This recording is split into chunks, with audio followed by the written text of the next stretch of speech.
আশা করি তোমরা প্রত্যেকে ভালো আছো, আমরাও ভালো আছি। আজকে হলো সোমবার, সপ্তাহের প্রথম দিন। আজকে একটা ব্লগ নিয়ে চলে এলাম, আশা করি তোমাদের প্রত্যেকের ভালো লাগবে। কেউ স্কিপ করো না, পুরোটা ব্লগ দেখতে থাকো আর এনজয় করতে থাকো সাথে আমার। তো এখন ঘড়ি কাটায় বাজে তোমার 5টা। দেখো বাইরেটা কেমন মেঘলা মেঘলা ভাব, কিন্তু বেশ ঠান্ডা ঠান্ডা আছে, একটু হাওয়া হাওয়া হচ্ছিল। তো চলো সাথে থাকো। আগের দিন যদি কিছু কাজ গুছিয়ে রাখা যায়, পরের দিন কিন্তু খুব সহজ ও তাড়াতাড়ি হয়ে যায় সমস্ত কাজ, তাই না? এগুলো সব আমি আগের দিন কেটে রেখেছিলাম বলেই আজকে কিন্তু আমার কাজগুলো তাড়াতাড়ি হয়ে গেল। এটাও মেখে রেখে দিয়েছিলাম, তাই খুব সহজেই হয়ে গেল। বাজে 7টা 10, ঘড়িতে দেখো, দেখেছো 7টা 10 বাজে। আমার কিন্তু রান্না বান্না সব কমপ্লিট হয়ে গেছে। আর কাকে দেখাচ্ছি দেখো, একদিন তোমাদের সাথে অনেক গল্প করবো, তোমরা অনেক কিছুই জানো না এখনো। এখন শুধু বাকি রয়েছে এই বাসনগুলো ধোয়া। সব কাজ কমপ্লিট, সবগুলো করে নিয়ে আমাকে 7:30টার মধ্যে স্নানে যেতে হবে, বুঝেছ? তো চলো এগুলো ঝটপট করে করে ফেলি।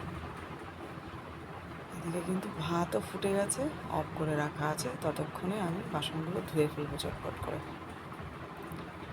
তো চলো, প্রচণ্ড গরম, সকাল সকাল কাজগুলোও হয়ে যাচ্ছে, এটাই মনের আরাম।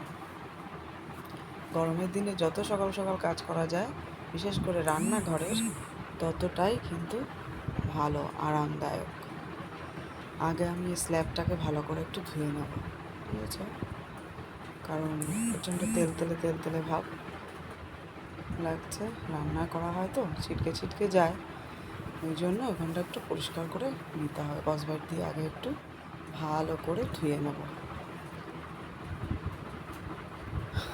তা না হলে তেল চিটে ভাবটা যাবে না। তবে তার আগে কাপ ডিশগুলো একটু মেজে নিই, কারণ এই কাপ ডিশগুলো ভেঙে যাওয়ার একটা ভয় থাকে। রান্নাঘরে বিশেষ করে খুব অসুবিধা হয় এই ফ্যান চালালে ভয়েসে ভীষণ অসুবিধা হয়, ক্লিয়ার কিছু শোনাই যায় না। তো চলো কাপ ডিশগুলো ধুয়ে ফেলি, গল্প করতে করতে অনেক সময় হয়ে গেল। আজকে উঠেছি কিন্তু সেই ভোর 5টায়, জানো তো। তখন চারপাশটা বেশ ঠান্ডা ঠান্ডাই থাকে, কিন্তু আজকের ওয়েদারটা যেন বড্ড গুমোট, গরম, কুয়াশা কুয়াশা ভাব বাইরেটাই গরমের দিনেও। এইভাবেই তো সবাই অসুস্থ হয়ে পড়ছে। তো চলো আমি এগুলো সব পরিষ্কার করে নিই। আর তোমরা অনেকেই দেখছো, কমেন্ট করছো, তোমাদের অসংখ্য অসংখ্য ধন্যবাদ। স্কিপ করো না, যেটুকু পারবো তোমাদের সাথে শেয়ার করব। যারা এখনও লাইক দাওনি বা সাবস্ক্রাইব করে উঠতে পারোনি, তারাও করে দিও, নতুন নতুন ভিডিওগুলো আপডেট পাওয়ার জন্য। মিঠুদি, তোমাকে অনেক অনেক ধন্যবাদ, তুমিও কমেন্ট করেছো, খুব ভালো হয়েছে ভিডিও, তোমাকে অসংখ্য ধন্যবাদ ও ভালোবাসা জানাই। ভালো থেকো, এমনি করে প্রতিদিন তুমি আমার ভিডিওতে কমেন্ট করো। সমাধিও তাই, তুমিও কমেন্ট করো প্রত্যেক দিন, ভিডিও দেখে ভীষণ ভালো লাগে তোমাদের এই কমেন্টগুলো। তো চলো সাথে থাকো, দেখতে থাকো। রান্না বান্না করে নিয়ে বাসন টাসনগুলো সব ধুতে তো হয়, তাই না? স্ল্যাবটা ভীষণ নোংরা হয়েছিল বলে স্ল্যাবটাও ধুয়ে নিচ্ছি। আর গ্যাস ট্যাস সব একেবারে পরিষ্কার করে নিই আমি, জানো তো। পরে আর কিছু ফেলে রাখি না। আর এই প্রচণ্ড গরম, রান্নাঘরে তো আর ঢোকাই যায় না। কী করবো বলো, আমার তোমার সবাইকে একই কাজ করতে হয় রেগুলার, তাই না? গরম বর্ষা শীত যাই থাকুক না কেন, কিন্তু রান্নাঘর যত পরিষ্কার পরিচ্ছন্ন থাকবে, নিজের চোখেও দেখতে ভালো লাগে। আবার কেউ যদি এসে দেখে, সেও যদি বলে ভালো, বেশ গুছিয়ে রাখা আছে, নিজের তখন আরও ভালো লাগে, তাই না? আমি সবসময় চেষ্টা করি, জানো তো, যখনের কাজ তখনই করে ফেলার। কখনো কাজ ফেলে রাখতে আমার বিশেষ ভালো লাগে না। সময়ের কাজ সময়ে করতে আমার ভীষণ ভালো লাগে। করে নিয়ে কাজ অনেক টাইম কিন্তু ফ্রি বসে থাকা যায়, তাই না বলো? মর্নিং স্কুল হয়ে যাওয়াতে একটু অসুবিধা হচ্ছে আমার, কিছু করার নেই। এদিকে অভিনব ঘরে বসে অনলাইন করছে মর্নিংয়ে, জানো তো। সব একসাথে চাপ পড়ে যাচ্ছে। যদিও গরমকালে যত সকাল সকাল সংসারের কাজগুলো করে নেওয়া যায় ততই কিন্তু আরামদায়ক, তাই না? টেনশন ফ্রি, আরামও হয়, এটাই আর কি, আর কিছু না। সবসময় পজিটিভ মাইন্ড নিয়ে চললে হ্যাঁ পারবো পারবো না বলে কিছু যদি আমরা মাথায় নিয়ে নিই না, তাহলে তো সেটা হবেই না। প্রথম থেকেই যদি নিয়ে নিই তাহলে আর কোনো কাজ কিন্তু আটকে থাকে না বা পড়ে থাকে না। এটা কিন্তু বেলা শেষে অনেক সময় পর তোমাদের সামনে আবার এলাম। বিকেল বাজে এখন 5টা। তো চা খেতে হবে, গরমে চা খেতেও ভালো লাগছে না, কিন্তু তোমাদের দাদাভাই তো চা খেতে ভীষণ ভালোবাসে, তাকে তো চা করেই দিতে হবে। আর পুরো মাপে মাপে জিনিস না আমার হাতে হয় না, জানো তো। আমার শাশুড়ি মা বলতেন শম্পা কখনো মাপে মাপে জিনিস করতে পারে না। তো যাই হোক, চা তো ভারী, বলো একটু চা আমিও খাবো না হলে। কিন্তু ভাই একদম এনার্জি নেই এই গরমে। রাতে না ঘুম হচ্ছে, না দুপুরে হচ্ছে, কোনো রকম কোনো রেস্ট হচ্ছে না, ঘুমও নেই, শরীরের নাজেহাল অবস্থা। তোমাদের কার কেমন অবস্থা জানিও কমেন্ট করে, আর কার কেমন লাগলো অবশ্যই জানিও। অভিনব আজকে একাই পড়তে চলে গেছে, ওকে আর আনতে যাব না। এই কারণেই আনতে যাব না, আরও দুজন গার্জিয়ান একসাথে আসবে, ওদের সাথেও চলে আসবে। আমি আগেই আনতে যাব অবশ্য, পুরো প্রপারও যেখানে পড়তে যায় সেখানে আজকে আর যাবো না, কারণ আর পারছি না। তো ওদের সাথে কথা বললাম, বললো হ্যাঁ হ্যাঁ নিয়ে আসবো, কোনো অসুবিধা নেই। ওই জন্য আমি একদম অটো স্ট্যান্ডে গিয়ে দাঁড়িয়ে থাকবো, অটোতে করে আমি নিয়ে আসবো। ভালো লাগছে না, প্রচণ্ড গরম। আমার মায়েরও জানো তো এই গরমে প্রেশার আপ ডাউন করে, সেই জায়গায় আমি পাইখানা হয় থাকতে। তো যাই হোক, তোমাদের কেমন লাগছে ভিডিও অবশ্যই কমেন্ট করে জানিও।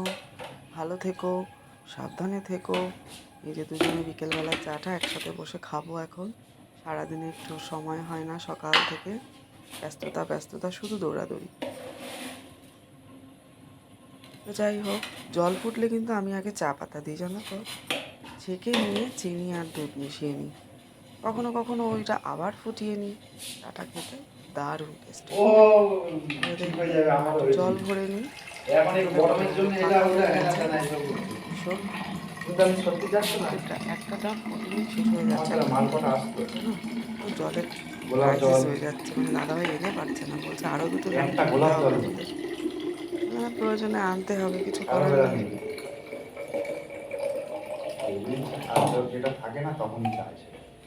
চলো, জলই তো জীবন, তাই না? এই গরমে দেখো এক এক জায়গায় জলের কি ক্রাইসিস, তাই না?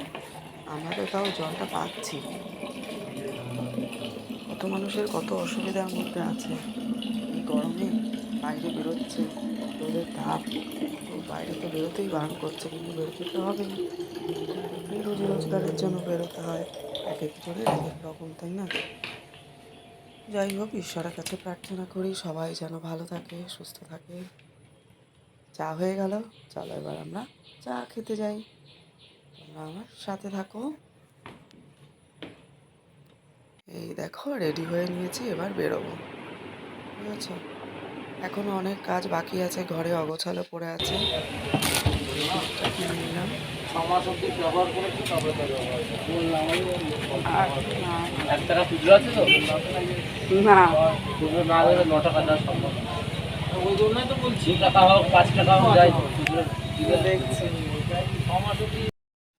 কি কি নিয়ে এলাম?